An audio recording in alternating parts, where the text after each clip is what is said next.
Yep, and I am back, guys. I have opened up Photoshop and I have my text here which I've opened, and this is what I showed you how to make last episode / part. So the first thing I'm going to do is I'm going to go to the text I've just rendered out, and I'm going to drag that into the YouTube template. Now I'm going to open up my layers and I'm going to go to Edit, Transform and Rotate 90 degrees CCW. I think that means anti-clockwise or something like that. Then you have it like this. Now on most YouTube backgrounds you're only going to see down about there or something like that. I'm guys just going to take off my headset,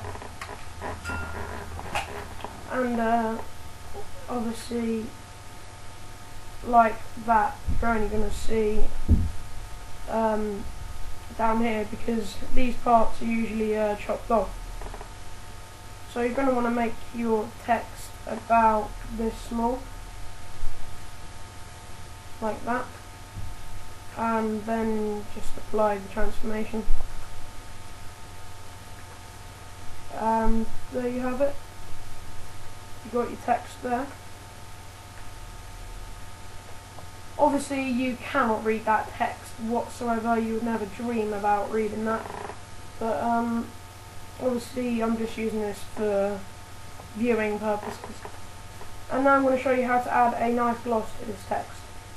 So what you're going to do is you're going to want to make 2 new layers, hold down Alt and create a clipping mask on both of them. Make sure you have a black and white foreground colour, and for your brush you're going to need a faded out brush like this at a size of about 200, that seems right. 200, yeah. The first thing you want to do is make your foreground colour white, and I'm going to zoom in a bit like that. So on your bottom clipped layer you want to click at the top one side of the top of your text, click, hold down Shift, go to the other side of your text and click again. And that is it. You are done. That is the gloss to your text. I'm joking, guys. You want to go to your layer blend mode and choose overlay. And there you go. What a way to transform a plain text. But that is not it. On the second layer, obviously you just saw me lower the opacity to about 80 there because I thought it was a bit too bright. But on the second layer, you want to make your foreground colour black, and you want to do the same, but on the bottom this time. So click there, Shift, click there. This time you don't want to put it on overlay, you want to put it on soft light, like that, and lower the opacity to about 80%. And there you have it, guys. That looks really nice. Obviously if you actually have a text you can read, it would look even better. But that is pretty much it. Obviously I'm going to show you a bit more, so if you click Control and J, which duplicates the layer, I'm going to double click the top layer, or the layer I've just duplicated, and it's obviously going to take about 3 years to load. Nice. And now my computer's frozen. Nice. Yes. I'm going to put a drop shadow on. Distance of 0, spread of about 16, and the size of 27. That looks nice. And I'll click OK. On the layer that doesn't have any effects, I'm just going to duplicate that one more time by clicking Control J. And on this layer, the bottom layer of all the text layers, I'm going to go up to the cursor button, click on Show Transformation Controls, click on one of the corners, hold down Shift and drag it out like that. I'm going to say that is big enough for me. And then click the cursor button again and click Apply. Then you don't need to show the transformation controls anymore. Zoom out a little bit, and you want to put this in the center of your text. So I'm going to say that's about here for me. Yeah, that's about there for me. And then you're going to want to lower the opacity to about 35%. Looks good. Now on the only layer that you haven't done anything to, you're going to go to Filter, Blur, Motion Blur. Make sure your angle is at 0, and you can put whatever distance you want. I'm about 200. That looks okay. And then click OK.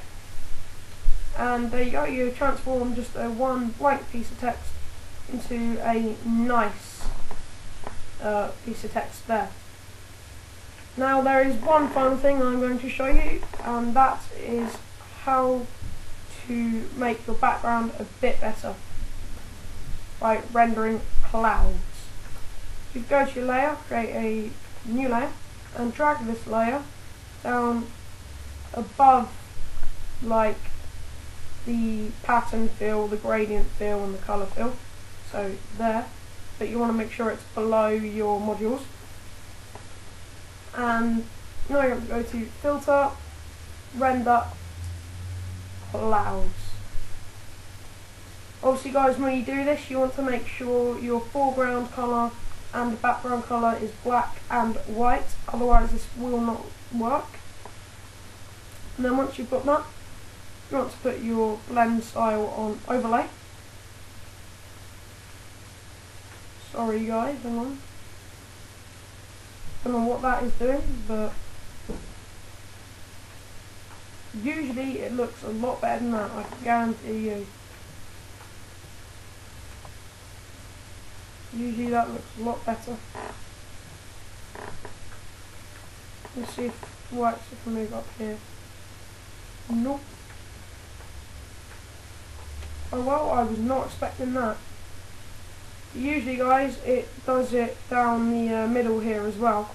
Don't know why it hasn't, but put it on overlay and just lower the opacity, you know. And let's see if I put it on normal and then lower the opacity. No, it doesn't look as good. Just put it on overlay, you know.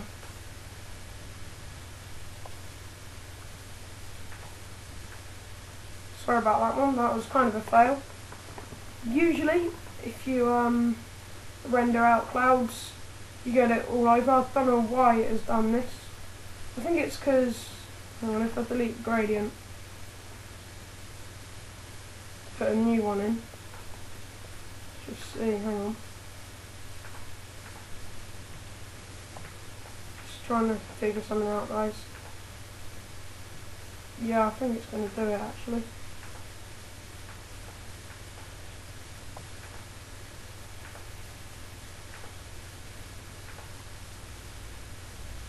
Yes, look at that guys, I think it's done it. Oh, what a surprise, it hasn't. Ooh. No, I don't know guys. If you were to delete this and do the gradient by going onto your gradient tool, choosing a green to a black, then I'm sure it would work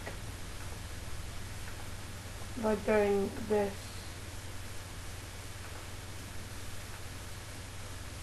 Like that. Yeah, look at that, it does work. But still, it doesn't matter. That is how you add a bit more, colour to the background, a bit more vibrancy, a bit more texture. Anyway, that has been it. I hope you've enjoyed both parts of my tutorial. You've just transformed a basic template into a really nice background that I'm pretty sure anyone except partners or people who are really good will be proud of. Thank you for watching, and please subscribe. See you next time. I've been TxrbulenceFx, and I'm out.